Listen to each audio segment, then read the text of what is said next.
दोपहर का समय, भयंकर गर्मी, सूरज आग उगल रहा है। प्रेम एक पेड़ की छोटी सी छांव में बैठा पसीना पोंछ रहा है।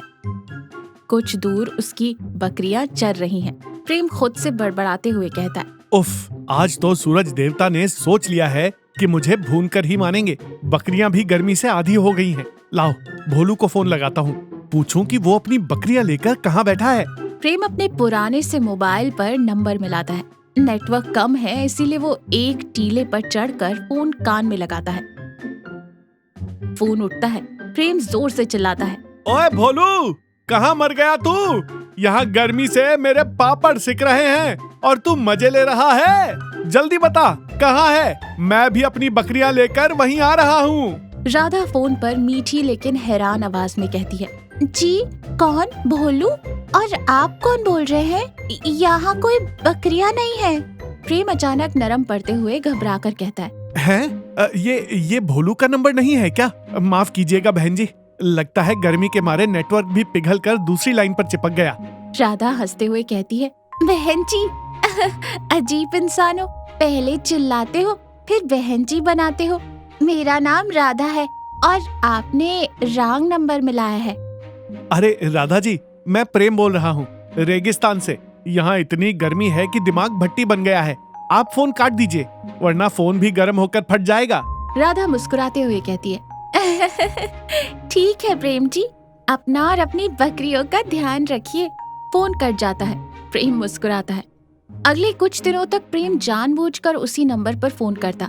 कभी बकरियों का हाल बताता, कभी रेगिस्तान के किस्से।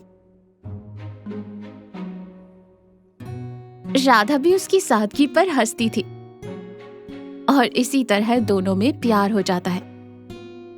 राधा अपने पिता किशन लाल को चाय दे रही है। पिताजी, मुझे आपसे कुछ जरूरी बात करनी है। किशन लाल चाय की चुस्की लेते हुए कहते हैं, हाँ बेटा बोल, क्या हुआ? नया सूट चाहिए क्या? नहीं पिताजी, दरअसल मैंने अपने लिए एक लड़का पसंद कर लिया है। प्रेम नाम है उसका, बहुत अच्छा और सच्चा इंसान है। किशन लाल खुशी से कहते हैं, अरे वाह, ये तो बहुत अच्छी बात है। करता क्या है लड़का? कहाँ नौकरी है? दिल्ली में या शहर में? वो शहर में नहीं रहता, वो रेगिस्तान में रहता है और बकरियां चराता है। किशन लाल के मुंह से चाय बाहर निकल जाती है। क्या? बकरियां? रेगिस्तान? तू पागल हो गई है क्या राधा? मैं अपनी नाजुक सी बेटी को उस तपती भट्टी में भेजूंगा? बिल्कुल नहीं। पिताजी, आप एक बार उनसे मिल तो लीजिए, वो बहुत मेहनती है।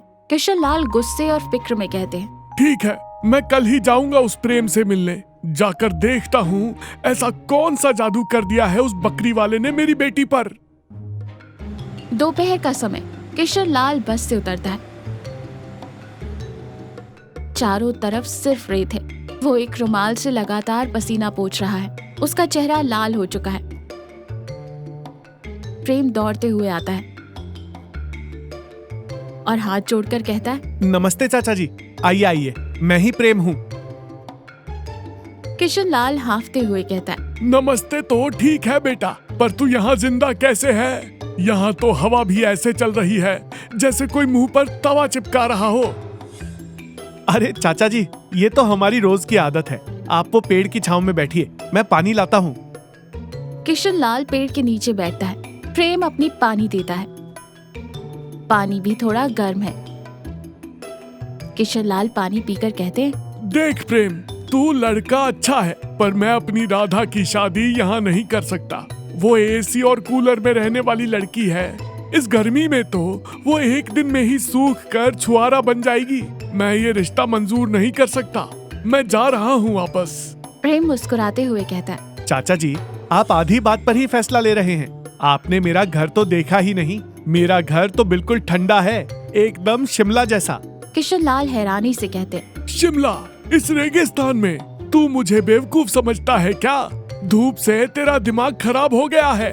आप मेरी बात का यकीन मत कीजिए, खुद चलकर देख लीजिए। अगर आपको मेरा घर ठंडा ना लगे तो मैं खुद आपको बस स्टैंड छोड़ आऊंगा और राधा की तरफ आंख उठाकर भी नहीं देखूंगा।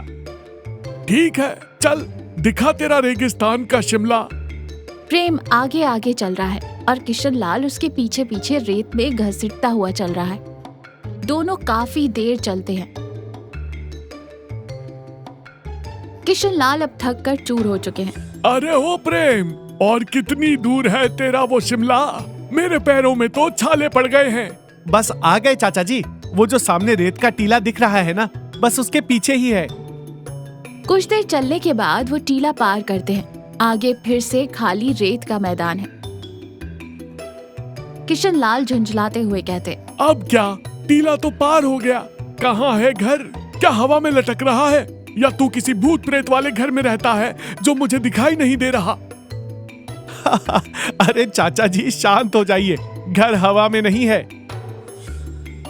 प्रेम जमीन पर पड़े एक भारी पत्थर के पास जाता है और जोर लगाकर उस पत्थर को थोड़ा सा खिसकाता है। पत्थर हटते ही जमीन के अंदर जाने के लिए एक लकड़ी का मजबूत दरवाजा दिखता है। किशन लाल आंखें फाड़ कर सब देख रहा था। है? ये क्या है? तूने घर जमीन के नीचे छुपा रखा है? तू कोई खजाना वजाना छुपाता है क्या? खजाना तो नहीं चाचा जी, पर रेगिस्तान की इस भयंकर गर्मी से बचने का यही एक उपाय है। हमारी पुश्तें जमीन के नीचे ही घर बनाकर रहती आई हैं। बाहर भले ही आग बरस रही हो, अंदर हमेशा सुकून रहता है। आइए, मेरे ठंडे घर में आपका स्वागत है। प्रेम और किशन लाल सीढ़ियों से नीचे उतरते हैं।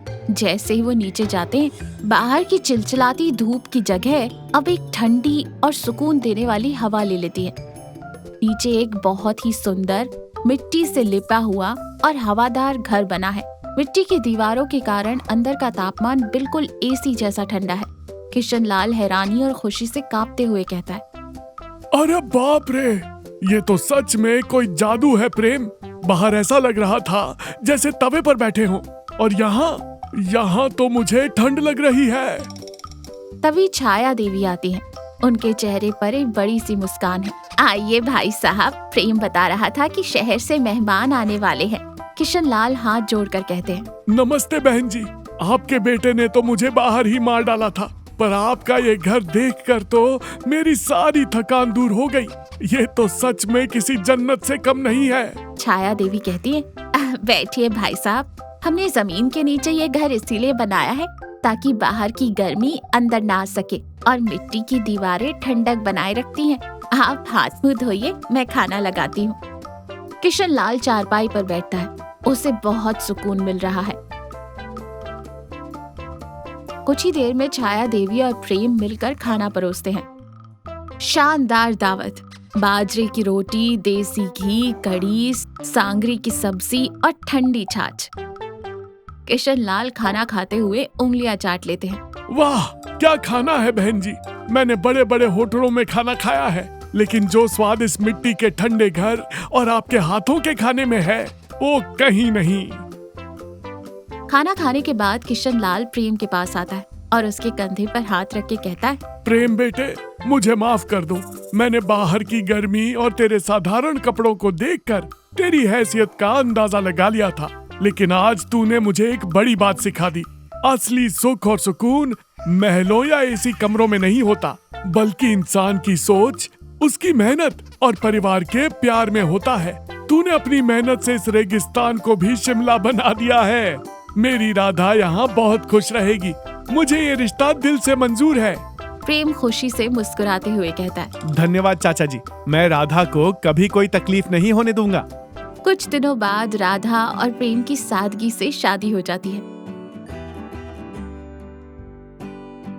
राधा अब उस जमीन के नीचे बने ठंडे घर में प्रेम और उसकी माँ के साथ खुशी खुशी रह रही है। दोनों रेगिस्तान की सुनहरी शाम में एक साथ बैठकर मुस्कुरा रहे हैं। तो इस कहानी से हमने क्या सीखा? इंसान की शक्ल, कपड़ों या उसकी बाहरी हालात को देखकर उसकी काबिलियत का अंदाजा कभी नहीं लगाना चाहिए। मेहनत, सूझबूझ और प्यार से इंसान किसी भी बंजर जमीन को और मुश्किल हालात को स्वर्ग बना सकता है।